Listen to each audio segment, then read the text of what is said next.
नमस्कार बच्चों, कैसे हैं आप लोग। मैं आशा करती हूँ कि आप सभी बिल्कुल स्वस्थ और सुरक्षित होंगे। बच्चों, आप लोगों ने अभी तक मेरे साथ आपके गद्य खंड के प्रथम अध्याय कविकुल गुरु कालिदासा के 3 भाग का अध्ययन किया है। आज हम लोग इसके चतुर्थ और अंतिम भाग का अध्ययन करेंगे। सबसे पहले बच्चों, हम थोड़ा सा दोहरा लेंगे कि हमने पिछली कक्षा में किन बातों का अध्ययन किया है और आज की कक्षा में हम किन किन बातों का अध्ययन करेंगे, इस पर भी एक नजर डालते हैं।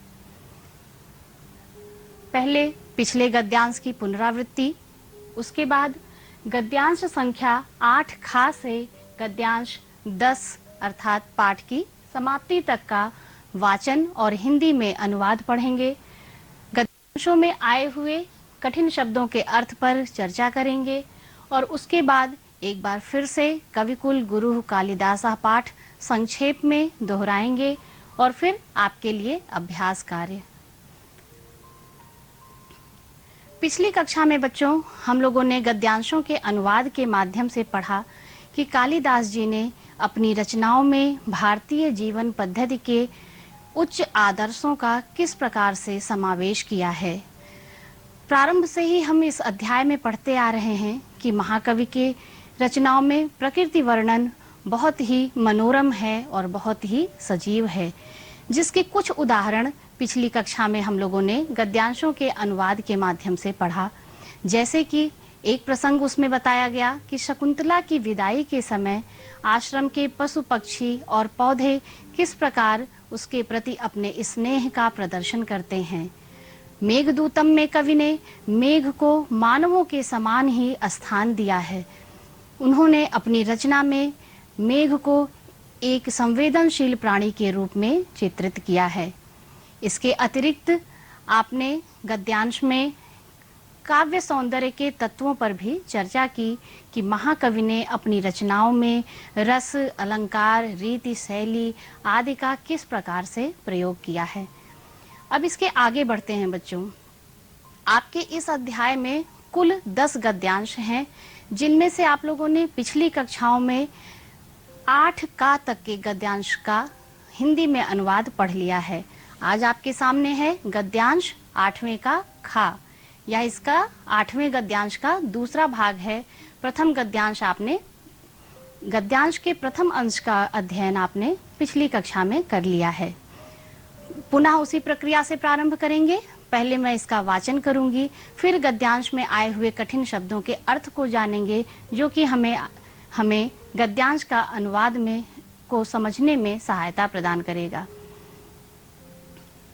सममेव भारतीय संस्कृत्यनुमतानां धर्मार्थ काम मोक्ष मूलानां मानव मूल्यानां प्रकाशनम कालिदासस्य वैशिष्ट्यमस्ति।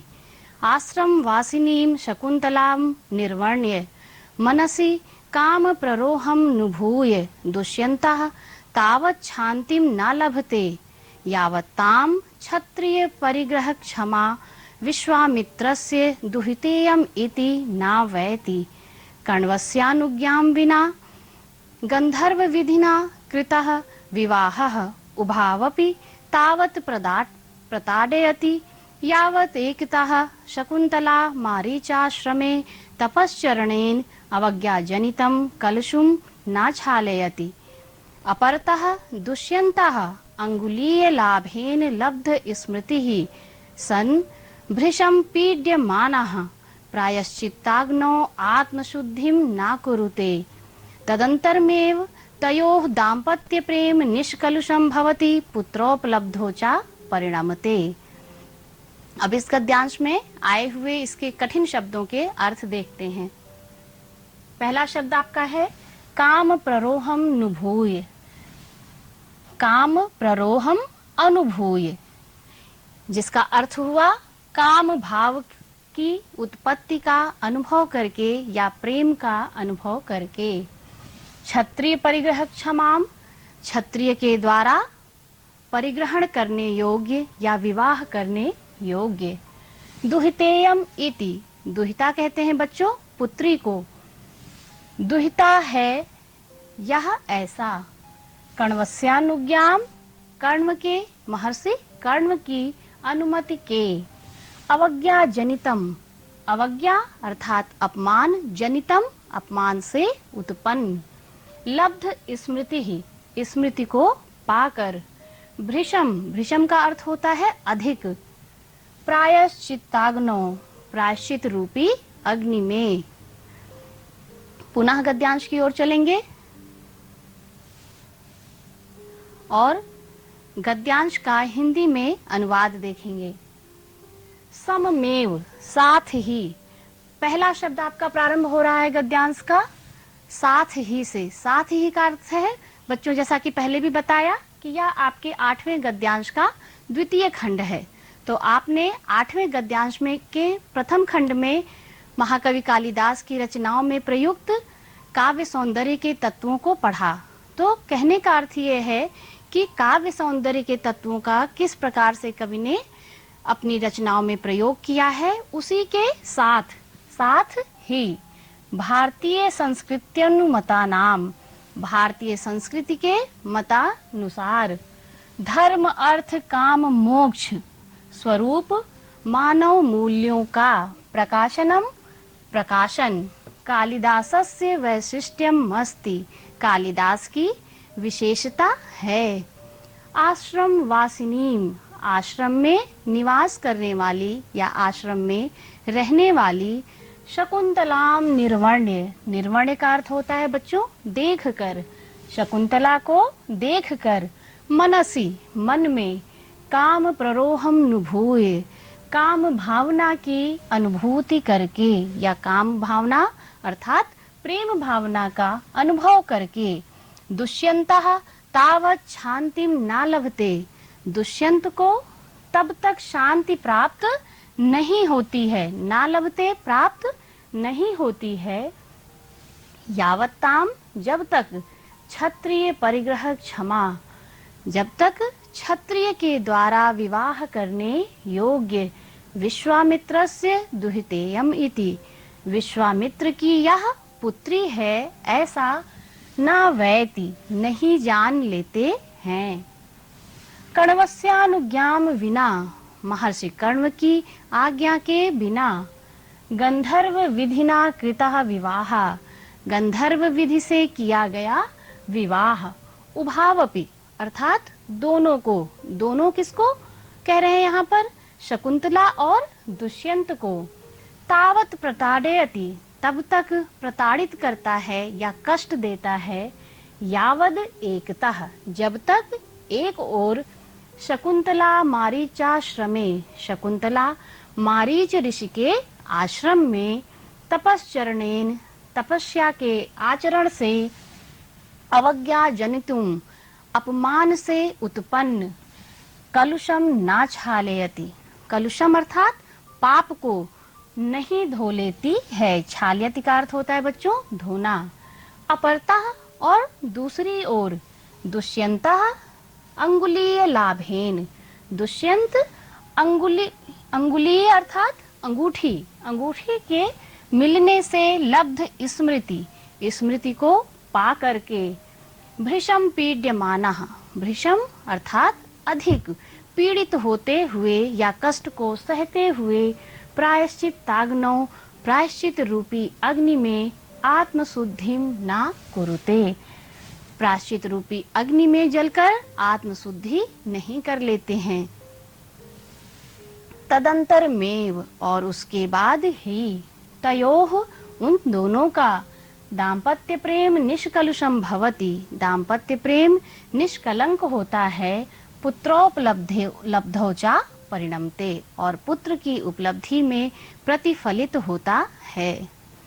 आपने देखा बच्चों कि इस आपके इस गद्यांश में भी महाकवि के ने अपनी रचनाओं में किस प्रकार से मानव जीवन के मूल्यों की स्थापना की है, इसके विषय में इस गद्यांश में आपको बताया गया है।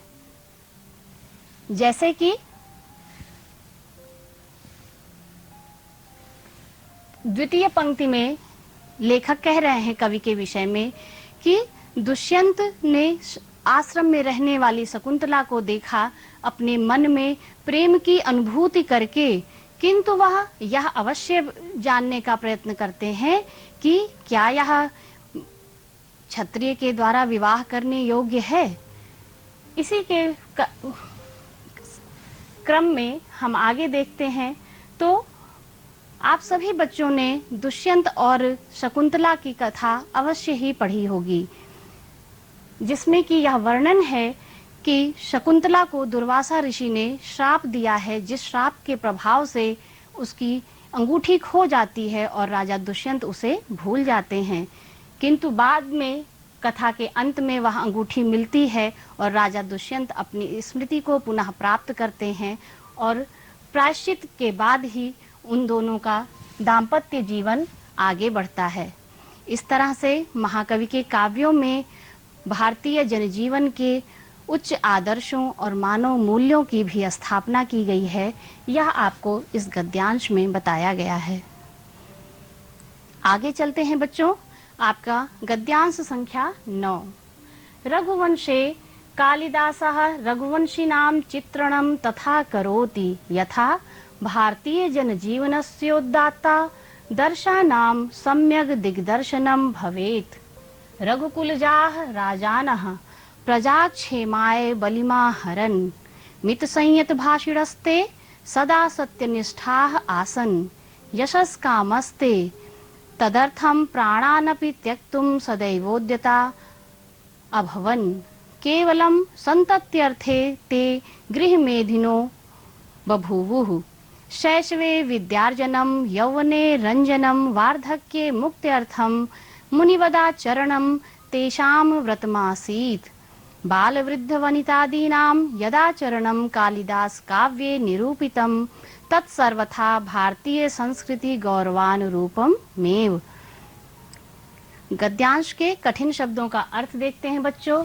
उदात्तादर्शानाम अर्थात उदात्त आदर्शों का या श्रेष्ठ आदर्शों का।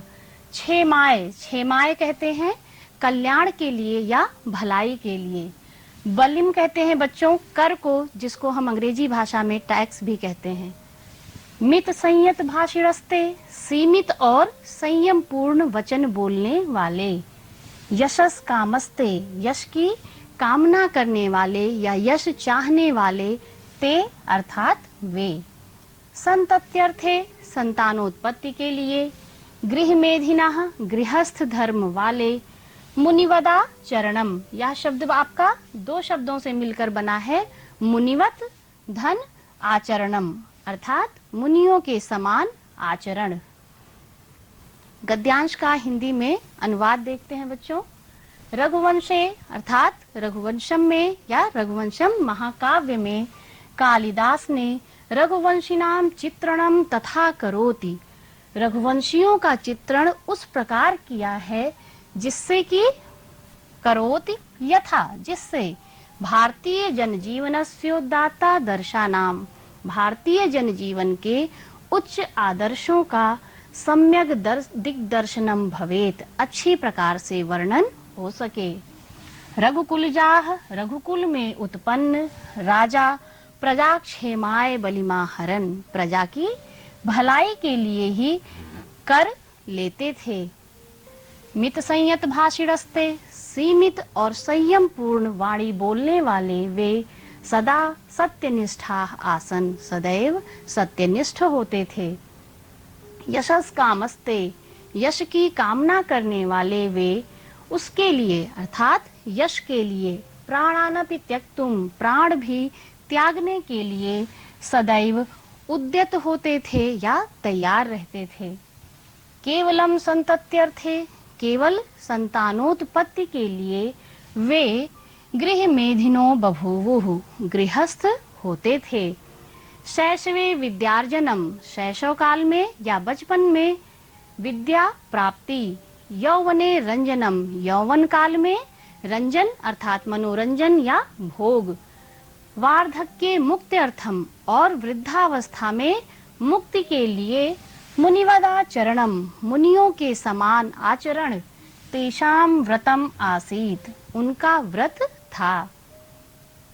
बाल वृद्ध वनितादीनाम यदाचरणम। बाल अर्थात बच्चों, वृद्ध और वनिता अर्थात स्त्रियों का जैसा आचरण कालिदास के काव्य में निरूपित है या वर्णित है, तत्सर्वथा वह सभी प्रकार से भारतीय संस्कृति के गौरव के अनुरूप ही है। इस गद्यांश में भी बच्चों, गद्यांश में रघुवंशम के माध्यम से जो रघुवंशम महाकाव्य महाकवि कालिदास की रचना है, जिसमें रघुवंशी राजाओं के विषय में बताया गया है, इन राजाओं के व्यवहार के, इनके आचरण के माध्यम से भी महाकवि ने भारतीय संस्कृति के गौरव की स्थापना ही की है। और इस गद्यांश का हम हिंदी में अनुवाद देखेंगे।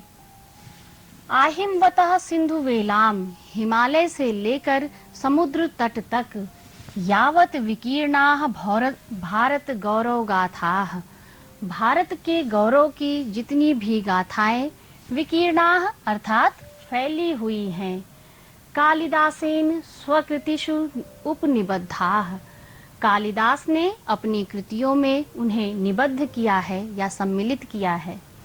रघुवंशे मेघे कुमार संभवे चा, रघुवंशम मेघदूतम और कुमार संभवम में भारत देशस्य, भारत देश के विविध भूभागा नाम, विविध भूभागों जैसे गिरि काननादि नाम, गिरि का अर्थ है पर्वत, कानन कहते हैं वन अर्थात जंगलों को, पर्वत और जंगलों आदि का यादृक् स्वाभाविकम मनोहारी चा चित्रणम लभ्यते, जैसा स्वाभाविक और मनोहारी चित्रण प्राप्त होता है स्वचक्षुषा अनवलोक्य, अपनी चक्षु अर्थात आँखों से देखे बिना, तद संभवम अस्ति वह असंभव है, तथा विधम तस्य देश प्रेम, इस प्रकार का उनका देश प्रेम, तस्य काव्योत्कर्षम, उनके काव्य की उन्नति में को समुद्रढ़यति और अधिक मजबूत करता है या दृढ़ करता है। संतु तत्रानल्पा संस्कृत कवयः, बहुत से संस्कृत के कवि हैं। अल्प का अर्थ होता है बच्चों कम अर्थात थोड़ा, अनल्पा अर्थात अधिक, यानी कि बहुत से संस्कृत के कवि हैं, किंतु कस्यापि कालिदासेन साम्यम नास्ति, किंतु किसी की भी कालिदास के साथ समानता नहीं है। साधुक्तम केनचित कालिदासानुरागिणा, कालिदास के किसी अनुरागी अथवा प्रेमी ने साधुक्तम उचित ही कहा है। पुरा कवीनाम गणना प्रसंगे कनिष्ठिकाधिष्ठित कालिदासः, पुरा अर्थात पहले या प्राचीन काल में, कवि नाम गणना प्रसंगे कवियों के गणना के प्रसंग में या समय, कनिष्ठिकाधिष्ठित कालिदासः, कालिदास को कहाँ रखा गया? कनिष्ठिका पर। बच्चों आपके हाथ की जो सबसे छोटी उंगली है इसको कनिष्ठिका कहते हैं। जब भी हम गणना प्रारंभ करते हैं तो कैसे करते हैं? 1 2 3 4 इस प्रकार से ना। इसी अर्थ में कह रहे हैं कि जब प्राचीन काल में कवियों की गणना की गई तो कालिदास को कनिष्ठिका पर रखा गया। अद्यापि आज भी तत्तुल्य कवेर भावाद, आज भी उनके समान कवियों का अभाव होने के कारण अनामिका सार्थवती बभूव, अनामिका का नाम सार्थक होता है। कहने का अर्थ यह है बच्चों, यह भी एक कवि के मनोभाव ही हैं कि वह ऐसा यहाँ पर इन पंक्तियों के माध्यम से कह रहे हैं कि प्राचीन काल में जब कवियों की गणना की गई तो कालिदास को कहाँ रखा गया? कनिष्ठिका पर, किंतु उनके समान आज तक कोई अन्य कवि नहीं हुआ, जिसके कारण से कनिष्ठिका के पास वाली उंगली जिसको हम अनामिका कहते हैं, कवि कहता है कि इस उंगली का नाम सार्थक होता है कि इसका नाम अनामिका है। इस गद्यांश के भी माध्यम से बच्चों आप लोगों ने महाकवि कालिदास की रचनाओं में फैले हुए प्रकृति वर्णन, उनके देश प्रेम और भारतीय जनजीवन के तमाम फैले हुए मानव मूल्यों का समावेश किस प्रकार से उनकी रचनाओं में है, यह आपको इस गद्यांश के माध्यम से बताया गया। इस गद्यांश के साथ ही बच्चों आज का पाठ आपका समाप्त होता है। इस कविकुल गुरु कालिदास अध्याय में आपके 10 गद्यांश हैं, जिन सभी का आपने हिंदी में अनुवाद पढ़ा। एक बार फिर से संक्षेप में दोहराते हैं संपूर्ण पाठ को।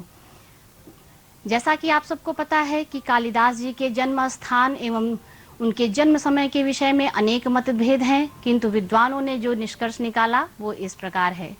कालिदास जी का जन्म समय प्रथम शताब्दी ईसा पूर्व से छठी शताब्दी ईसा पूर्व के बीच माना जाता है। उनका जन्म स्थान उज्जैनी है। महाकवि का जन्म ब्राह्मण कुल में माना जाता है और वे शिव के भक्त थे, किंतु भगवान राम के प्रति भी उनका अनुराग था। महाकवि की रचनाएं बच्चों, मुझे ऐसा लगता है कि आप लोगों को अब तक तो अवश्य कंठस्थ हो गए होंगे कि महाकवि की प्रमुखतः 7 रचनाएं हैं, जिनमें 2 महाकाव्य, 2 खंड काव्य और 3 नाटक हैं। रचनाओं में काव्य सौंदर्य के तत्वों का प्रयोग किस प्रकार हुआ है, यह भी आप लोगों ने गद्यांशों के माध्यम से पढ़ा। महाकवि वैदर्भी रीति के सर्वश्रेष्ठ कवि माने जाते हैं। श्रृंगार रस के उपयोग में इनकी सिद्ध हस्तता है। महाकवि कालिदास की रचनाओं में उपमा अलंकार का अत्यधिक प्रयोग हुआ है। इसके साथ ही प्रकृति का अत्यंत ही मनोहारी और सजीव वर्णन महाकवि की रचनाओं में किया गया है। महाकवि ने अपनी रचनाओं में भारतीय संस्कृति के उच्च आदर्शों का भी समावेश किया है।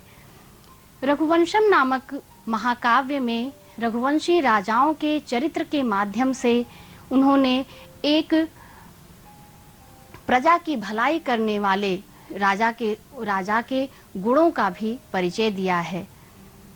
अपने देश की प्राकृतिक छटा का मनोहारी वर्णन महाकवि ने अपनी रचनाओं में किया है, जैसे कि नदियों, पर्वतों, जंगलों आदि का उनकी रचनाओं में अनेकों स्थान पर बहुत ही सुंदर प्रसंग मिलता है।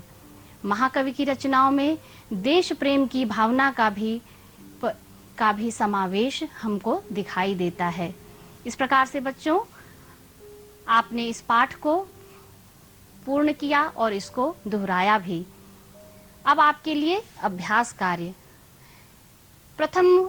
पाठ के प्रथम भाग से लेकर चतुर्थ भाग में आपने जितना भी पढ़ा, सारांश और गद्यांशों के अनुवाद, उनके माध्यम से आप अपने शब्दों में इस पाठ का सारांश लिखेंगे और गद्यांश संख्या 9 और गद्यांश संख्या 10 का संदर्भ सहित हिंदी में अनुवाद लिखेंगे।